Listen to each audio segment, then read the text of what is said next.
Bienvenidos una vez más a El Comentario, un programa realizado por Agustín Sancho Cubero. Este programa está disponible en YouTube y en las principales plataformas de podcasts. No te olvides de suscribirte, es gratis.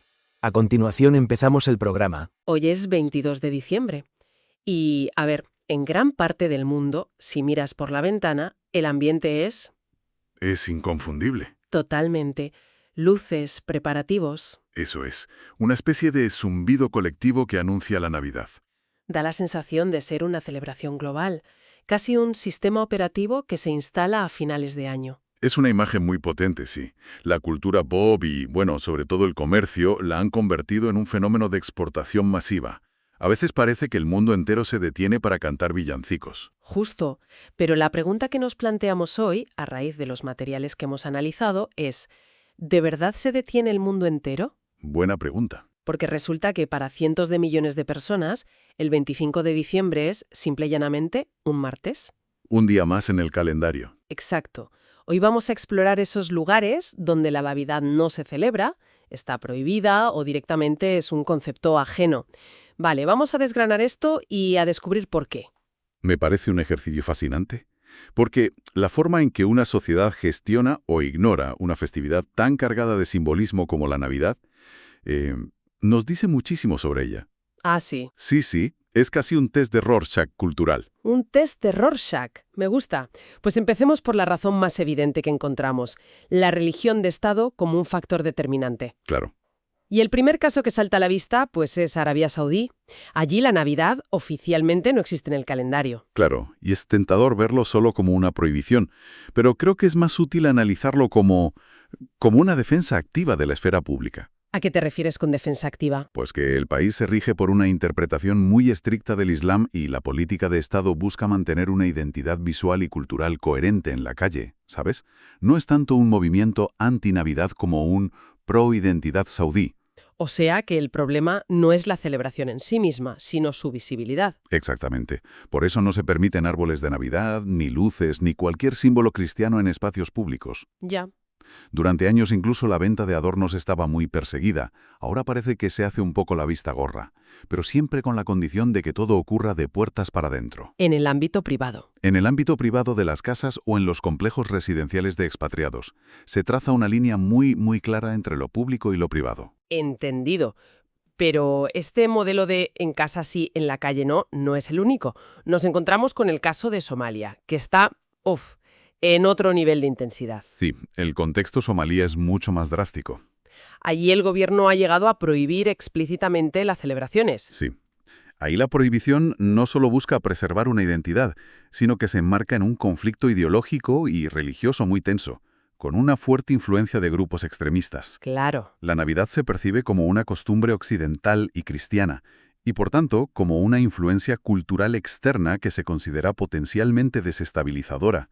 Es un rechazo activo. Y luego está Brunei, que parece un punto intermedio, ¿no? Efectivamente. No es una prohibición total como en Somalia, pero las restricciones son muy severas.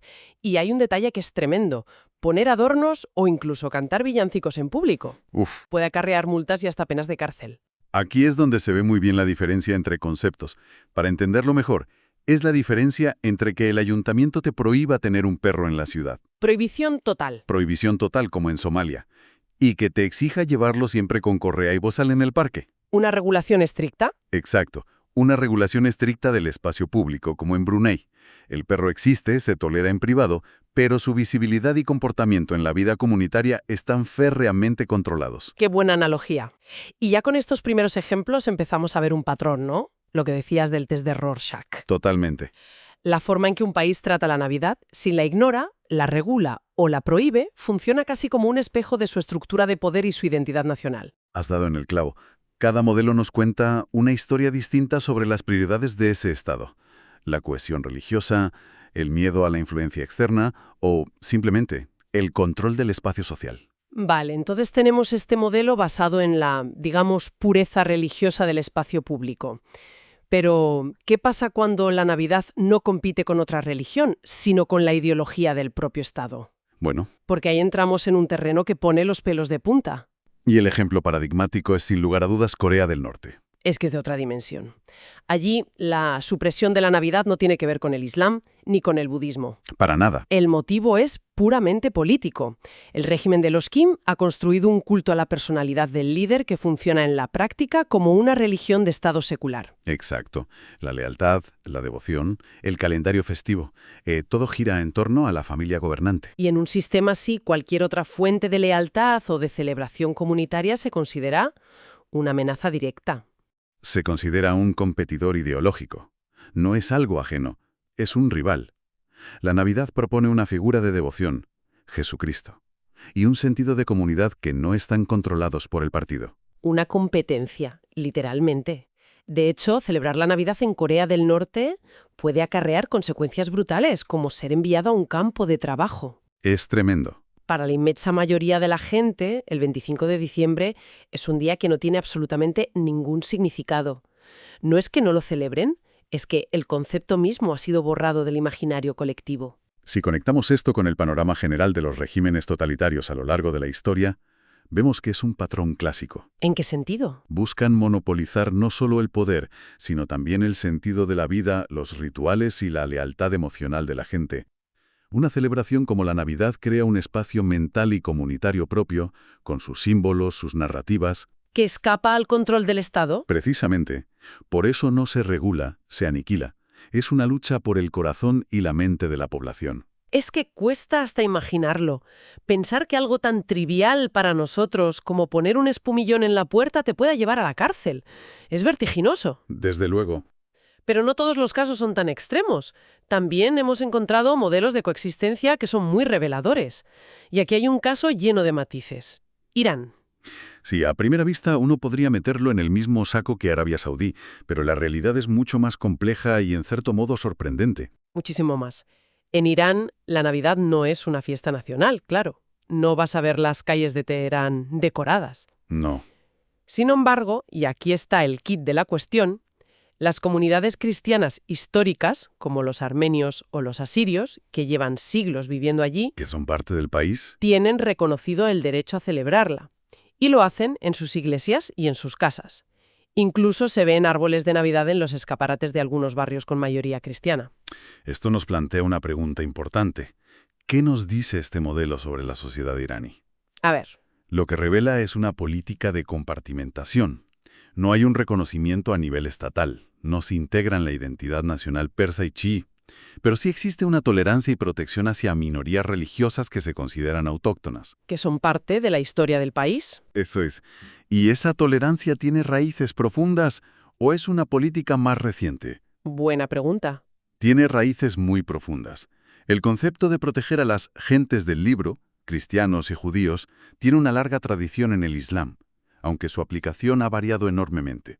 En el caso de Irán, se reconoce la existencia de estas comunidades como parte del mosaico histórico del país. Entonces la fe se vive como en compartimentos, ¿no? Sí, esa es la palabra. No se mezcla, pero se permite su existencia dentro de unos límites claros. No es integración, pero es una coexistencia regulada y reconocida. Una coexistencia regulada. Me parece una definición perfecta.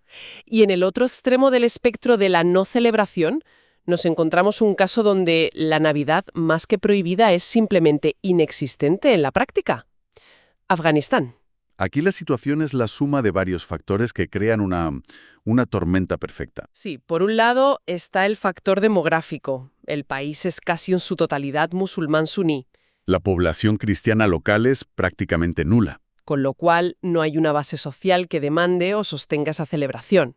Y a esa realidad demográfica se le suma, de forma aplastante, el factor político. Con el regreso del régimen talibán, cualquier manifestación religiosa no islámica está estrictamente prohibida o controlada hasta el punto de la clandestinidad. Es un sistema que suprime activamente cualquier alternativa, Totalmente. con lo cual cualquier celebración navideña es literalmente impensable.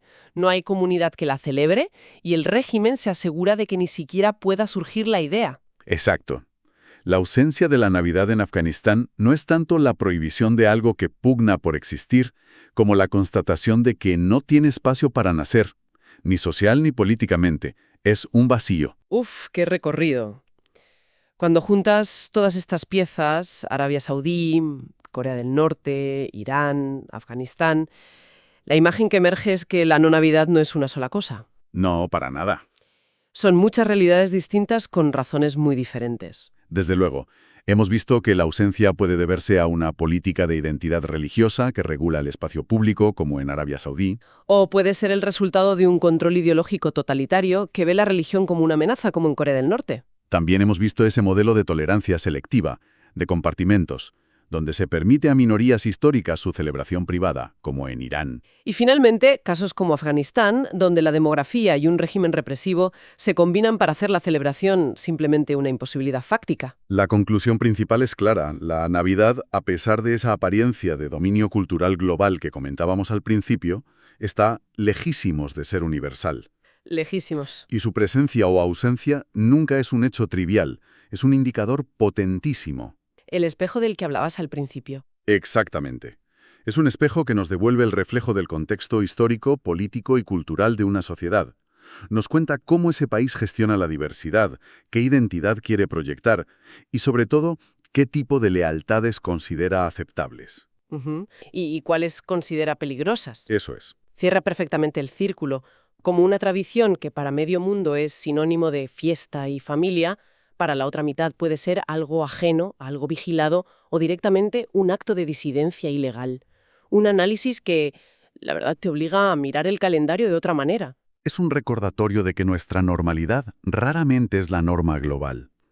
Y si me permites, todo este análisis sobre los lugares donde la Navidad no se celebra me lleva a una última reflexión para que nuestra audiencia le dé una vuelta. Por supuesto, adelante. Hemos hablado de la ausencia de la Navidad, pero pensemos por un momento en su presencia en el resto del mundo. Vale. Pensemos en la enorme comercialización, en cómo la fiesta se ha extendido a países no cristianos como Japón o Tailandia, a menudo vaciándose por completo de su significado original para convertirse en un festival de consumo. Ya. Esto nos lleva a una pregunta final. ¿Qué significa realmente celebrar la Navidad hoy en día? Y por tanto, la ausencia de esta celebración en los países que hemos analizado. ¿Es siempre una carencia?